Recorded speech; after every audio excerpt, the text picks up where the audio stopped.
BNP চেয়ারপারসনের উপদেষ্টা BNP নেতা হাজী আমিনুর রশিদ ইয়াছিনকে আসন্ন জাতীয় সংসদ নির্বাচনে কুমিল্লা ৬ আসনে দলীয় প্রার্থী করার দাবিতে ইতালিতে সংবাদ সম্মেলন অনুষ্ঠিত হয়েছে। গত ৭ নভেম্বর শুক্রবার রাজধানী রোমে কুমিল্লা ৬ আসনের প্রবাসী বাংলাদেশিদের উদ্যোগে এই আয়োজিত সংবাদ সম্মেলনে বিএনপি নেতা এবং কমিটির নেতৃবৃন্দ অংশ নেন।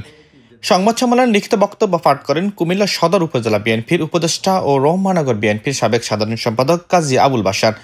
এ সময় তিনি বলেন, কুমিল্লা ৬ আসনের জনগণের আস্থা, ভালোবাসা ও রাজনৈতিক বাস্তবতার কেন্দ্রবিন্দু হলেন হাজী আমিনুর রশিদ ইয়াছিন। তিনি দলের দুঃসময়ে মাঠে ছিলেন, মানুষের পাশে ছিলেন, তাই মনোনয়নের ক্ষেত্রে তিনি যোগ্যতম নেতা।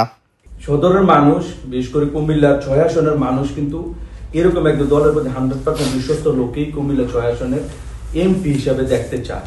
সেটা আমাদের জন্য, আমাদের দলকে বাঁচানোর জন্য, আমাদের নেতাকর্মীকে বাঁচানোর জন্য। সংবাদ সম্মেলনে বক্তারা আরও বলেন, বর্তমান দল যাকে মনোনয়ন দিয়েছে তিনি যদি নির্বাচন করেন তাহলে বিএনপি এই আসনে হারানোর সম্ভাবনা রয়েছে। তাই কুমিল্লা ৬ আসনে বিজয় সুনিশ্চিত করতে হলে মাঠ পর্যায়ে জনপ্রিয়তা ও জনসমর্থনের বাস্তব চিত্র বিবেচনা করে মনোনয়ন পুনর্বিবেচনা করতে হবে।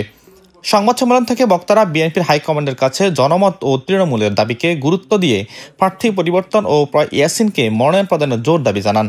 সরাসরি ওনার এলাকাটার ভোটার হলো ৫ লাখ এবং এই ৫,০৫,০০০ ভোটারের এই নেতা কর্মীর অভিভাবক হলো আমাদের হাজী আমিনুর রশিদ ইয়াছিন। আর দল থেকে যাকে নমিনেশন দিয়েছে উনার এলাকা সদর দক্ষিণ, ওইখানে হলো ১,৩৫,০০০ ভোটার। এই যে সমীকরণটা, এটা কিন্তু খুব গুরুত্বপূর্ণ একটা সমীকরণ, যে আমি দল কাকে নমিনেশন দিবে, দল মাঠ পর্যায়ে যদি জরিপ করতে হয়, এই ডাটাটা কিন্তু খুব ইম্পর্টেন্ট। একটা কর্মী বান্ধব নেতাকে আমরা বাদ দিয়ে অন্য একজন যারা আমরা চিনি না এবং যে যারা নমিনেশন দিচ্ছে ওনার জীবনে দেখি নাই, মানে দেখি নাই বলতে আমাদের নির্বাচন লেখা দেখি নাই, নাম শুনছি আমাদের নির্বাচন। তো এই জায়গাতে আমাদের এই একজন বিশ্ব রাজনীতিবিদ ওনাকে বাদ দিয়ে একটা আননোন পারসন আমাদের নমিনেশন দিতে আমরা দুর্ভাগ্য।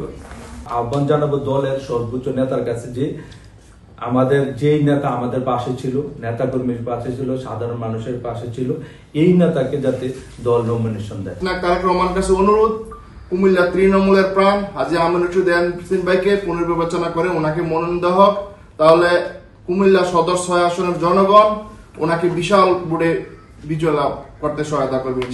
এ সময় সংবাদ সম্মেলনে উপস্থিত ছিলেন কুমিল্লা আদর্শ সদর উপজেলা বিএনপির সদস্য মামুনুর রশিদ ভূঁইয়া, আমরাতলী ইউনিয়ন বিএনপির সদস্য ফরহাদ হোসেন রাসেল, রোম মহানগর বিএনপির সাবেক সহসভাপতি বাবুল মিয়া, সদস্য রুহুল আমিন, নজরুল ইসলাম সহ ইতালি বিএনপি নেতৃবৃন্দ, সহযোগী সংগঠনের প্রতিনিধিরা, কুমিল্লা জেলার প্রবাসী নেতৃবৃন্দ ও সাধারণ নেতাকর্মীরা। বিএনপি কর্মী, সমর্থক ও সর্বস্তরের ভোটারদের প্রত্যাশা, মাঠ পর্যায়ে জনপ্রিয়তা ও জনসমর্থন বাস্তব চিত্র পূর্ণ বিবেচনা করে হাজী আমিনুর রশিদ ইয়াছিনকে কুমিল্লা ৬ আসনে বিএনপির মনোনয়ন দেওয়া হবে। জাহিদুল হক সোহেল, ঢাকা জার্নাল, ইতালি।